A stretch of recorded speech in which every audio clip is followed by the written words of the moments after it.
자, 다시 우리 시정부로 좀 돌아가 보도록 하겠습니다. 안희정 지사가 연일 이슈예요. 연일 이슈. 뭐 본인이 의도했든 의도하지 않았든 효과는 톡톡하게 보고 있는 것 같은데 네. 어제 오늘의 이슈는 뭔가요? 이분이 또다시 연정 제안을 하셨어요. 네. 이 일에 있었던 토론회에서 그 누구라도 좋다. 자유한국당도 좋다. 개혁과제를 놓고 우리가 합의를 할 수 있다면 가장 넓은 수의 다수파를 만들어달라고 정당이 요청할 것이다. 이렇게 말했는데요. 이에 대해서 문 전 대표는 이렇게 얘기했습니다. 적폐 세력과 손을 잡는다면 어떻게 제대로 청산할 수 있겠냐며 부정적인 입장을 보였거든요. 안 지사의 이 자유한국당도 좋다. 이거 어떻게 보세요? 저는 이번 대선을 앞두고 이 보수 유권자들 사이에 팽배해 있는 정서가 있는 것 같아요. 공포 같아요. 공포. 그러니까 이 사람들은 공포? 이렇게 압도적으로 불리한 상황에서 선거를 치러본 경험이 한 번도 없는 사람들이에요. 네. 지금 마치 이거 자기들이 갖고 있는 어떤 기득권을 한 번에 다 뺏겨버릴 것 같은, 마치 그 나라의 체제가 흔들려버릴 것 같은 이런 불안감을 갖고 있는데, 그래서 이 사람들이 이제 갈 데가 없는 거야. 구심점이 뭐 예전에 반기문이라는 구심점이 있었는데 이게 네. 떠나고 나서 이제 갈 곳이 없어졌는데 가만히 있으면 이 표가 오지 않아. 그러니까 뭔가 신호를 보내야 되는데 그때 안희정 지사가 이럴 때마다 신호를 자꾸 보내고, 나를 믿어라. 나는 그렇게 너네한테 모질게 굴지 않을 거야. 나한테 표 주면 너네한테 다 나눠줄 거야. 이런 신호를 계속 보내면서 그들의 마음을 이렇게 달래주고 있는 모습이다. 저는 그렇게 보고 있습니다. 그러니까 결국은 중요한 건 지금 시기에 국민들의 요구는 적폐 청산이잖아요. 네. 적폐의 범주를 어디까지나 볼 거냐라고 하는 건데 박근혜랑 손잡고 박근혜의 적폐를 청산할 수 있을까요? 그 불가능한 거잖아요. 네. 그러니까 근데 지금 안희정 지사는 계속 이런 말씀을 하고 계시는 거거든요. 이게 선거 공학적으로는 표에 도움이 될지 모르겠지만 네. 정치인 안희정에게 우리가 기대해 왔었던, 사실 초기의 안희정의 모습은 민주주의자, 정당 정치자라고 하는 모습에 감동받은 거잖아요. 네. 근데 이제 그 모습은 전부 다 상실돼 버리고 이제 안희정에게 정당 정치의 근본, 민주주의의 기본적인 원칙이라고 하는 모습을 잘 기대할 수 없는 거예요. 그냥 표가 되면 누구랑도 함께 할 수 있다라고 하는 모습만 끊임없이 말하고 있기 때문에 앞으로의 정치인 안희정의 삶에서도 저는 넘지 말아야 될 선들을 너무 많이 넘고 있다고 생각해요. 그래서 이게 여론조사에서도 반영이 됐더라고요. 그러니까 안 지사가 한 5% 정도, 네. 5%포인트 정도 하락을 했고 황교안 총리가 소폭 상승을 했더라고요. 그러니까 안 지사에게 몰렸던 그 보수층의 표가 안 지사에게 가지도 않았어요. 안철수도 좀 네. 상승했죠. 네. 나눠먹게 하고 있는 거예요. 오히려 황교안 총리에게만 더 도움을 주고 있는 지금 형국이 되고 있어서 이 지점에서 좀 많이 다시 점검을 해야 되지 않을까 싶은데요. 근데 저는 그 전략적인 차원에서 보면, 정치공학적으로 보면 이분이 한 번 더 이렇게 우클릭을 할 가능성이 있다고 봐요. 그게 언제냐면 전에 그 반기문 낙마할 때 한 번 했죠. 저는 그때 1차 점프가 있었는데 황교안이 낙마하는 시점에 이제 또 한 번 이제 그 보수 유권자들이 오갈 데 없어지는 상황이 올 것 같은데, 근데 그것도 뭐 시점에 따라 다르겠지만 예를 들면 탄핵 심판 직후에 한 일주일 터울을 두고 민주당 경선이 치러지고 있는 와중에 황교안이 사퇴를 한다. 그러면 이때 저는 아주 적극적인 신호를 보낼 거라고 생각해요. 예를 들면 지금까지의 연정 제안에는 단서가 있었어요.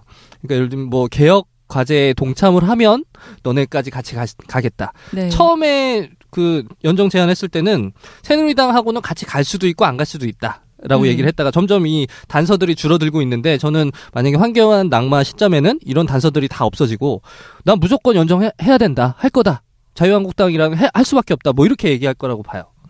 근데 이분이 지금 대통령 후보가 최종적으로 우리 당의 후보가 된 게 아닙니다. 네. 경선 준비를 해야 그렇죠. 되는데요. 계속 지금 딴 데에 그 눈을 돌리고 있어요. 왜 캠프에서 이렇게까지 그 잘못된 전략을 계속 쓰고 있는지 한번 재검토를 하셔야 될 것 같고요. 그래서 저는 이런 생각이 들더라고요. 그래서 안희정 지사가 그 문재인 후보를 도와주기 위해서 전략적으로 상이하에 이런 포지션을 이렇게까지 취하는 거 아닌가. 망가져가면서 그럼 진짜 살신성인인데 자신을 희생해서 문 후보에게 가는 화살을 자기가 맞고 더 지지율을 높여주기 위한. 저는 처음에 대연정 발언 나왔을 때 처음에 살짝 그 생각을 했었는데 이렇게까지 자기를 버려가면서 그런 행동을 하지 않을 것 같아요. 지금은 그런 상계는 아닌 것 같고요. 다만 이건 하나 좀 제가 정리해드리고 싶은 게 있는데 네. 대연정이 필요하다. 왜냐하면 대통령이 누가 되더라도 꼭 본인이 아니라 누가 되더라도 앞으로의 상황이 당이 원내 교섭단체만 4개고 등록된 단체가 5개인 상태에서 국회를 운영해야 되고 한 정당이 과반을 차지하지 못한 상태인데 어쨌든 연정할 수밖에 없는 거 아니냐라고 하는 이야기를 계속 하는 거죠. 그게 이제 근거잖아요. 네. 대연정의 근거. 근데 국회 시스템이라는 게 꼭 그러지 않습니다. 그러니까 예를 들면 자유한국당 90 몇 석 빼고도 국정 운영하는데 전혀 문제가 없다. 이런 건가요? 그것과는 좀 다른 측면에서요.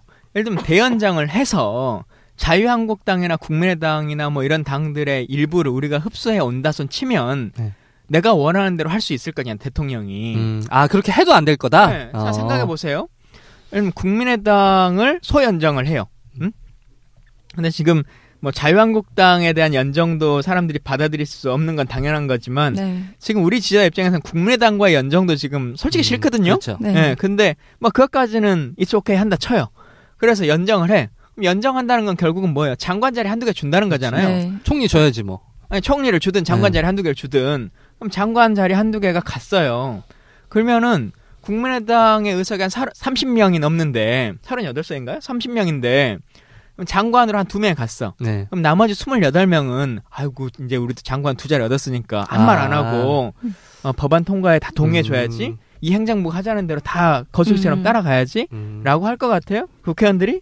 아니죠. 안 그래요. 근데 이것을 국회 시스템은 그렇게 운영되는 거다라고 하는 것처럼 호도해서 말하는 거 이건 말이 안 되는 거고요. 이건 좀 신의의 문제일 수 있을 것 같아요. 그러니까 예를 들면 저 스위스같이 대연정 문화가 아주 진짜 잘 발달해 있는 그런 나라에서는 그런 가정이 가능할 것 같아. 대연정 했으니까 신의로서 정말 우리는 한 그 울타리 안에서 뭐 큰 기조를 같이 간다. 근데 한국 상황에서 그게 가능할까 상상해 보면 아닌 것 같아요. 그건 좀 스위스든 어느 나라든 좀 다른 게 기본적으로 같이 갈 수 있는 부분들은 있겠죠. 근데 국회의원들이 뭔가를 반대하는 어떤 상황이 초래될 때는 본인의 정치적 소신에 정확히 반대되는 일들이 벌어지는 일들이 발생합니다. 그럴 때 사실은 당론에 위배돼도 본인의 얘기를 말하는 게 헌법기관으로서의 국회의원들의 권능인데 그것을 우리 당의 당론도 아니고 연정의 차원이니까 그냥 넘어가 줄 거다. 그럴 수는 없는 거고요. 심지어는 예로 봐서 연정하지 않고도 우리 당이 여당이 다수당이었던 열린우리당 시절이 있었잖아요. 네. 그때 150석이 넘었단 말이에요. 근데 그 당시에도 여당의 의원들도 뭐 본인의 소신에 따라서 한미 FTA에 반대하는 사람들이 나타나고 파병에 반대하는 사람들이 나타납니다. 근데 그것을 야 너희 당의 당 대통령이 원하는데 왜 국회의원들이 다 안 따라가냐라고 말할 수 있는 거냐. 그렇지 않는 거거든요. 그런 점에서 보면 저는 어쨌든 대연정 이런 게 가능하려면 또 이 얘기를 하게 되는데 정당 정치가 기반이 되면 뿌리가 깊으면 가능하다고 생각을 해요. 근데 지금처럼 맨날 자기들의 그 이익에 따라서 이합집산을 이렇게 오가는 정당이 생겼다 없어졌다 매일 이름도 바뀌고 이 상황에서는 과연 의원님 말씀하신 것처럼 개인별로의 행동을 하게 되는데 의미가 있느냐에 아니, 저는 있어서. 근데 좀 다른 의미인데요. 그게 과연 네. 정당 정치인 거냐라고 네. 하는 것과는 다른 거죠. 그러니까 그 당론에 따르지 않는 어떤 소신 표결 뭐 이런 거는 늘 존재하는 것인데 그런 것까지 어떻게 연정으로 커버할 수 있니? 그런 건 안 되죠. 그거는 연정에서 안 되는 게 아니라 그냥 당론 자체가 성립이 안 된다고 보는 게 맞는 것 같고 저는 연정의 순기능은 분명히 있다고 봐요. 그렇게 그 뭔가 갈등을 봉합하고 이렇게 극한의 갈등으로 치닫지 않는 정당 간에 연합을 하는 것은 여러 단계가 있죠. 우리가 그렇죠. 외교적으로 뭔가를 맺을 때도 MOU도 맺고 뭐 어그리먼트도 맺고 협약도 맺고 하는 거잖아요. 마찬가지 단계가 있는데 가장 높은 단계는 합당을 하는 거겠죠. 그렇죠. 네. 그러지 않고 그 다음 단계는 연정하는 거예요. 정당 간에. 또 다른 단계에 있어서는 상호 간의 의결기구를 조금 더 단순하거나 아니면 간담회를 자주 하는 방식이 있거나 여러 가지 낮은 단계 것도 있단 말이에요. 낮은 단계 국회 운영의 시스템을 전혀 무시해버리고 연정으로서만 그걸 풀 수 있는 것처럼 얘기하는 것도 저는 좀 말이 안 된다고 생각해요. 그래서 지금은 당의 정체성도 없잖아요, 사실. 근데 그 선언만으로 일정한 의미를 저는 갖는다고 생각해요. 그러니까 그 어떤 개별적인 의원들의 이탈이나 이런 것까지 단도리 할 수 없겠지만 그 선언 자체가 정치적 의미를 갖는다고 보고. 아니 근데 그거는 국회의 시스템상 그 국회의원들도 4년마다 선거를 치르는 사람들입니다. 그래서 합리적인 주장을 하는 어떤 것이라면 기본적으로 따라갈 수밖에 없는 것이거든요. 그 부분 말씀드린 거예요. 네, 따라가는 것이지 그게 우리가 연정을 해서 했기 때문에 따라가고 말고의 문제가 아니에요. 예를 들면 박근혜 대통령 탄핵하고 조기 대선이 하면 더불어민주당의 대통령 될 확률이 90%가 넘을 거예요. 그래도 국민의당과 뭐 이런 당들이 안 따라올 수가 없는 것은 그것이 옳은 일이고 국민들의 동의를 구해야 하기 때문에 그러지 않으면 자기들의 존재 자체가 존재할 수 없기 때문에 발생하는 문제거든요. 그래서 그러한 여러 가지를 생각해 보면 사실 한국 구조에서 연정의 형식으로 이것이 꼭 국회 운영이 가능하다. 여소야대가 되면 아무것도 못한다라고 하는 것은 좀 다른 측면이라고 그렇죠. 봐요. 아무것도 못한다는 말은 확실한 비약이고 과장인 거고. 근데 안희정의 선의라는 게 순진하다는 얘기가 바로 요런 비판 때문에 가능한 거죠. 이거는 네. 정말 현실 정치에 들어오면 공허한 주장일 수밖에 없다. 낮은 단계 협치도 얼마든지 가능한데 네. 그것이 마치 연정을 해야 그것이 가능할 것처럼 호도하고 있는 건 사실인 것 같아요. 그리고 저도 나름 의회주의자인데 의회주의 입장에서 이런 말씀 드리기는 좀 그렇긴 합니다만 어쨌든 한국 정치라고 하는 것이 의회의 권력보다는 행정부의 권력이 어마어마하게 큰 집단이기 때문에요. 세월호법 보세요. 국회가 법 만들어도 행정부가 시행령 만들어가지고 그냥 예산 안 줘버리고 싶으면 안 주고 임기 줄이고 싶으면 줄여버리고 하는 일들이 벌어지잖아요. 국정교과서 사태도 국회가 동의하지 않으니까 예비비로 그냥 편성해가지고 해버리고 맞아요. 하는 일들이 벌어진단 말이에요. 물론 이걸 권장할 만한 일은 아닙니다. 4대강 파는 거, 하는 거, 자원외교 하는 거 국회 동의를 다 구하지 않아도 해버리는 일이 상황이거든요. 물론 이런 것들을 고쳐나가야 되는 것이지만 대통령이 그 모든 것들이 다 불가능하다라고 계속 국민들에게 말하는 것도 저는 현실 정치와는 좀 맞지 않다고 생각해요. 아까 한국에서 연정이 어려울 거다라는 비판 중에 하나가 일단 그 정치인들끼리 이걸 이합집산해서 결정할 수 있는 문제가 아닌 거죠. 왜냐면 그 정당은 지지자들이 있어서 존재하는 건데 예를 들면 국민의당이 무슨 연정을 하고 싶어 한다. 그럼 그거는 국민의당 지지자들이 그 연정에 찬성할 때 가능한 거거든요. 네. 근데 지금 중요한 거는 과연 지금 거대 야당인 민주당 지지자들이 연정에 찬성하느냐 이 문제거든요. 당원들이 찬성하지 않는 연정을 혼자 얘기하는 거는 이거 자체가 정당인으로서 잘못된 행동인 거죠. 그러니까 순간적으로는 정치적 이해관계를 위해서 선택할 수 있을 거예요. 카드들을. 근데 결국은 그게 팽 당하는 거거든요. 예전에 민주당이 노무현 대통령 탄핵 때 한나라당과 손잡아가지고 했었던 것. 당시에는 이익이 되는 행위였다고 생각했을 겁니다. 근데 결국 못하게 된 거죠. 이번 상반기에 국회의장 선정하고 할 때도 국민의당이 당시에 새누리당 편을 들 거냐 아니냐라고 하는 논쟁들이 있었단 말이에요. 근데 결국은 손 못 들어요. 최순실 사건이 벌어지기 그 한참 전이었어도 하면은 국회의장 자리든 부의장 자리든 뭔가 훨씬 더 이득을 얻었을 수는 있겠죠. 국민의당이. 혹은 의장 자리를 새누리당에게 주고 법사위원장이든 여러 가지 좋은 자리들을 국민의당이 얻어올 수는 있었겠죠. 그러나 못하는 겁니다. 지지자들이 동의하지 않는다는 것을 알기 때문에. 그래서 연정에 대한 고민들도 실제 국회 운영을 경험해 본다면 그렇게 그냥 이론적인 교과서적인 얘기로 말할 수는 없을 거다라고 저는 생각합니다. 그러니까 안희정 지사가 선의로 이야기하는 건 그러니까 그런 문화를 바꿔보자는 건데 그게 지금 안 될 거라 현실적으로 안 될 거다라는 말씀이신 거잖아요. 근데 안희정 지사가 지금 아까 계속 얘기하다 걸리는 게 그거잖아. 어차피 경선에서 그 민주당 당심을 잡아야 되는데. 선의로 말한다고 저는 생각하지 않고요. 그러니까 그래요? 정치라고 하는 것에 전략이라고 보세요? 현실 정치라고 하는 프로세스를 무시하고 교과서적인 얘기들을 계속 하고 있고 그 극단적인 예를 국민들에게 모든 사건이 이렇게 되는 것처럼 얘기하고 있는 거죠. 그러니까 이상적인 선의인 거 아닌가요? 본인의 그게 정치 철학이라고 계속 얘기를 하고 좀 있잖아요. 쓰기는 좀 다를 것 같아요. 뭔가 가르치려고 하고 있다. 잘못된 정보를 가지고. 네. 근데 안희정 지사가 지금 경선에서 이렇게 가면 질 거다라고 말씀하셨는데 저는 아예 그냥 선회한 것 같아요. 그러니까 이 경선에서 지금 민주당 지지자들 중에 안희정 지지율이 16%밖에 안 되잖아요. 이쪽을 더 강화해서 예를 들면 이걸 한 30% 수준으로 올려서 어떻게 승부를 보겠다? 이쪽은 아예 저는 포기한 것 같고 지금 계속 지금 자유한국당 저 바른정당에서 지지율이 계속 상승하고 있잖아요. 안희정이. 저는 이건 그냥 들어와 이거 하고 있는 것 같아. 민주당 경선에. 어차피 경선에. 지금 이게 플랜 B인 건데 어차피 민주당 집토끼로는 이 승산이 없다고 판단한 것 같아요. 그래서 뭐 본인도 이게 희박한 확률이라는 걸 알지만 유일한 이게 해법이라고 생각하고 이쪽으로 계속 가고 있는 것 같아요. 숨어있는 표심을 끌어오겠다 뭐 이런 건가요? 민주당 안에는 안 숨어 있지. 밖에 숨어 있지. 네, 그러니까 외부에 그냥 정치인 안희정이 너무 아까워요. 정치인 안희정. 차기를 충분히 볼 수 있을 만한 좋은 카드인데 왜 이렇게까지 안달을 해서 스스로가 나락으로 떨어질까? 근데 그게 본인의 정치 철학이라고 계속 얘기를 하고 있잖아요. 근데 그 범주를 넘어선 것 같아요. 아, 그래요? 저는 좀 야물지 않은 지금 민주주의자의 면모를 자꾸 보여주다 보니까 만약에 한 5년 뒤에 좀 더 다져지고 자기 생각이 단단해진 다음에 이렇게 내놨으면 조금 더 그 많은 분들의 호응을 받을 수 있을 것 같은데 지금 자기가 당황하는 모습이 너무 보이는 거야. 그러니까 내가 그 사람 주장에 동의하지 못하더라도 그 사람이 어떤 언변의 일관성에 동의가 되면 계속 지켜볼 수 있는 거거든.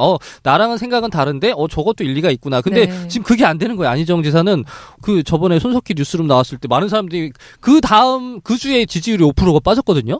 저는 그 대연정 선의 발언뿐만 때문이 아니라 저는 TV 앞에 나와서 그 사람이 그거를 이렇게 설파하는 모습이 너무 실망스러웠던 것 같아. 그러니까 우리가 연애를 책으로만 배웠다고 흔히 맞아요. 말하는 딱 것처럼 그런 느낌. 이분이 네, 말하는 그러네요. 야 나도 지사도 8년이나 했어. 뭐 음. 이렇게 대통령도 만들어봤어라고 얘기를 하지만 실제로 본인이 그 지도자의 위치에서 할 만큼의 민주주의에 대한 학습이 됐는가라고 하는 걸 생각해 보자면 아직은 책으로만 배운 단계라고 하는 느낌이 들어요. 그럼 어떻게 해야 될까요, 안희정 지사? 정비를 해주자면. 저는 네. 이분이 민주주의자로서의 그리고 정당주의자로서의 초심으로 돌아가야 된다고 생각해요. 네. 초심이라면 어떤 초심인 거죠? 지금은 정당주의라고 하는 것도 전부 다 훼손하고 있는 거잖아요. 편집장이 말한 것처럼 이 당에 내가 30년 못 박았다라고 하는 걸로 처음엔 시작했는데 이 선거에 내가 이기기 위해서 자유당이든 바른정당이든 들어오십시오라고 하는 것들을 말하고 있는 거잖아요. 이게 과연 정당 정치의 근본을 하고 있는 거냐. 그리고 정치라고 하는 것, 민주주의라고 하는 것은 지금 이 시기에 혁명적으로 뭔가를 하는 것이 아니라 사람들과 함께 설득해 나가면서 시간을 갖고 바꿔나가겠다라고 하는 절차의 문제를 하는 것인데 이분이 절차로 봐도 지금 대통령이 되지 않더라도 예를 들면 문재인이 떠나고 난 자리, 문재인이 청와대로 들어가 버리면 친노의 사람들이 선택할 수 있는 카드로서는 아주 좋은 카드잖아요. 그렇죠. 그러면 그대로 물려받아서 다음 전당대회 때 당대표도 될 수 있고 뭐도 할 수 있고 하는 여러 가지 상황, 그리고 현실 정치를 좀 더 체험하기 위한 뭐 장관으로서의 업무도 좀 쌓고 하는 성장시킬 수 있는 기회인데 지금은 우리 당의 지지자들을 계속 등을 돌리게끔 만드는 상황을 초래하고 민주주의를 한 판에 해결하려고 하는 이 모습을 보이기 때문에, 그리고 민주주의의 정치인들은 김대중 대통령 말처럼 반보만 앞서가는 사람이지 무슨 선동꾼이 아니거든요. 근데 나의 발언이라고 하는 것을 따라오지 못하는 사람들에 대해서 계속적으로 문제 제기를 하고 있는 이 모습들도 별로 아름다운 모습은 아니라고 생각해요. 그래요. 그러면 다음은 더 어려워졌다, 이렇게 되겠네요. 저는 갈수록 더 어려워지고 있는 길이라고 생각해요. 그냥 느낌으로는 지지율이 올라가니까 뭔가 되는 것 같지만 결국은 우리 지지율이 올라야 되는데 이러다가 경선 결과가요, 진짜 이재명 시장의 반도 안 나오는 상황이 초래되면 지금 이분 그 겉으로 보여지는 것에만 지금 빠져가지고 실제 조직 가동이나 뭐 이런 표를 얻는 거나 이런 것들이 좀 완전 뒤처지고 있는 거잖아요. 이런 모습을 봤을 때 실제 문재인 후보가 예를 들면 55에서 60% 얻고 이재명 시장이 25% 정도를 얻고 안희정 지사가 10%대 이렇게 머물러 버린다면 진짜 차기도 없어지는 상황을 초래할 겁니다. 그리고 바른정당이나 뭐 이런 데서 지금은 조금씩 그 제스처를 취할 수 있을지 모르겠지만 거기에도 후보가 정해지거나 거기 선거가 시작되면 거기에 관심 있지 그 당 사람들이 우리 당 선거에 관심 있겠어요? 맞아요. 근데 그 호응이라는 측면에서 자유한국당이 뭔가 액션은 취할 수는 있을 것 같아. 예를 들면 탄핵 인용되고 나서 황교안 출마 포기하고 나서 지금 계속 주문하고 있는 거잖아요, 안희정이. 너네 개혁한다고 약속하면 너네랑 같이 손잡을게 라고 하고 있는데 지금 답이 없는데, 저는 황교안 낙마하고 나면 자유당에서 쇄신책을 막 보여주면서 여기 호응할 수도 있을 것 같아. 근데 아니 그렇게 해서 안희정 지사가 그 당의 후보가 된다면 모르겠어요. 응? 그 당의 후보가 된다면. 근데 네. 지금 상황에서 우리 당의 경선 룰을 바꿔가지고 그 사람들과 연정하겠다. 그러니 사실상 당대당으로서 그 당원들이 전체 다 와서 투표하라. 이렇게 될 겁니까? 아, 그렇게 되는 아니잖아요. 거죠. 그러니까 자유당이 그렇게 한다면 자기 당원들한테 메시지를 주는 거지. 안희정 지지하는 거죠. 그렇게 되면. 그러니까 좀 그거는 자유한국당에 자기 후보를 내지 않을 때 맞아요. 가능한 거죠. 제가 예. 아니면 내되 정말 의미 없는 군소 후보를 그거는 내거나 그 정당으로서 그 100석이 넘는 정당을 의석을 가지고 있는 정당이 선택할 수 있는 카드는 못 되는 거죠. 그리고 그렇게 되더라도 안희정 지사가 항상 얘기했던 게 자기는 민주당을 떠나지 않겠다고 항상 얘기를 했거든요. 그러니까 그 안에서 김종인 대표는 뭐 또 언제 떠난다고 하고 떠나나요?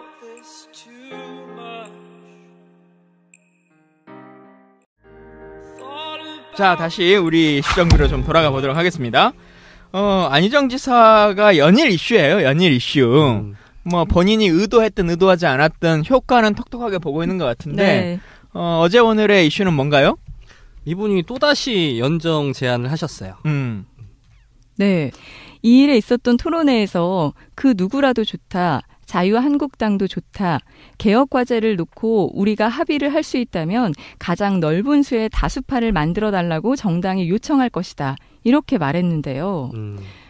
이에 대해서 문 전 대표는 이렇게 얘기했습니다. 적폐 세력과 손을 잡는다면 어떻게 제대로 청산할 수 있겠냐며 부정적인 입장을 보였거든요. 안 지사의 이 자유한국당도 좋다. 이거 어떻게 보세요? 저는 이번 대선을 앞두고 이 보궐 경선이 치러지고 있는 와중에 황교안이 사퇴를 한다. 그러면 이때 저는 아주 적극적인 신호를 보낼 거라고 생각해요. 예를 들면 지금까지의 연정 제안에는 단서가 있었어요. 그러니까 예를 들면 뭐 개혁 과제에 동참을 하면 너네까지 같이 가겠다. 네. 처음에 그 연정 제안했을 때는 새누리당하고는 같이 갈 수도 있고 안 갈 수도 있다. 라고 얘기를 했다가 점점 이 단서들이 줄어들고 있는데 저는 만약에 황교안 낙마 시점에는 이런 단서들이 다 없어지고 난 무조건 연정해야 된다. 할 거다. 자유한국당이랑 할 수밖에 없다. 뭐 이렇게 얘기할 거라고 봐요. 근데 이분이 지금 대통령 후보가 최종적으로 우리 당의 후보가 된 게 아닙니다. 네. 경선 준비를 해야 그렇죠. 되는데요. 계속 지금 딴 데에 그 눈을 돌리고 있어요. 왜 캠프에서 이렇게까지 그 잘못된 전략을 계속 쓰고 있는지 한번 재검토를 하셔야 될 것 같고요. 그래서 저는 이런 생각이 들더라고요. 그래서 안 지사가 한 5% 정도, 네. 5%포인트 정도 하락을 했고 황교안 총리가 소폭 상승을 했더라고요. 그러니까 안 지사에게 몰렸던 그 보수층의 표가 안 지사에게 가지도 않았어요. 안철수도 좀 네. 상승했죠. 네. 나눠먹게 하고 있는 거예요. 오히려 황교안 총리에게만 더 도움을 주고 있는 지금 형국이 되고 있어서 이 지점에서 좀 많이 다시 점검을 해야 되지 않을까 싶은데요. 근데 저는 그 전략적인 차원에서 보면 정치공학적으로 보면 이분이 한 번 더 이렇게 우클릭을 할 가능성이 있다고 봐요. 그게 언제냐면 전에 그 반기문 낙마할 때 한 번 했죠. 저는 그때 1차 점프가 있었는데 황교안이 낙마하는 시점에 이제 또 한 번 이제 그 보수 유권자들이 오갈 데 없어지는 상황이 올 것 같은데 근데 그것도 뭐 시점에 따라 다르겠지만 예를 들면 탄핵 심판 직후에 한 일주일 터울을 두고 민주당 뭐냐라고 하는 건데 박근혜랑 손잡고 박근혜의 적폐를 청산할 수 있을까요? 그 불가능한 거잖아요. 네. 그러니까 근데 지금 안희정 지사는 계속 이런 말씀을 하고 계시는 거거든요. 이게 선거 공학적으로는 표에 도움이 될지 모르겠지만 네. 정치인 안희정에게 우리가 기대해 왔었던 사실 초기의 안희정의 모습은 민주주의자, 정당 정치자라고 하는 모습에 감동받은 거잖아요. 네. 근데 이제 그 모습은 전부 다 상실돼 버리고 이제 안희정에게 정당 정치의 근본, 민주주의의 기본적인 원칙이라고 하는 모습을 잘 기대할 수 없는 거예요. 그냥 표가 되면 누구랑도 함께 할 수 있다라고 하는 모습만 끊임없이 말하고 있기 때문에 앞으로의 정치인 안희정의 삶에서도 저는 넘지 말아야 될 선들 너무 많이 넘고 있다고 생각해요. 그래서 이게 여론조사에서도 반영이 됐더라고요. 그러니까 보수 유권자들 사이에 팽배해 있는 정서가 있는 것 같아요. 공포 같아요. 공포. 그러니까 이 사람들은 공포? 이렇게 압도적으로 불리한 상황에서 선거를 치러본 경험이 한 번도 없는 사람들이에요. 네. 지금 마치 이거 자기들이 갖고 있는 어떤 기득권을 한 번에 다 뺏겨버릴 것 같은, 마치 그 나라의 체제가 흔들려 버릴 것 같은 이런 불안감을 갖고 있는데, 그래서 이 사람들이 이제 갈 데가 없는 거야. 구심점이 뭐 예전에 반기문이라는 구심점이 있었는데 이게 네. 떠나고 나서 이제 갈 곳이 없어졌는데, 가만히 있으면 이 표가 오지 않아. 그러니까 뭔가 신호를 보내야 되는데, 그때 안희정 지사가 이럴 때마다 신호를 자꾸 보내고, 나를 믿어라. 나는 그렇게 너네한테 모질게 굴지 않을 거야. 나한테 표 주면 너네한테 다 나눠줄 거야. 이런 신호를 계속 보내면서 그들의 마음을 이렇게 달래주고 있는 모습이다. 저는 그렇게 보고 있습니다. 그러니까 결국은 중요한 건 지금 시기에 국민들의 요구는 적폐청산이잖아요. 네. 적폐 범주를 어디까지나 볼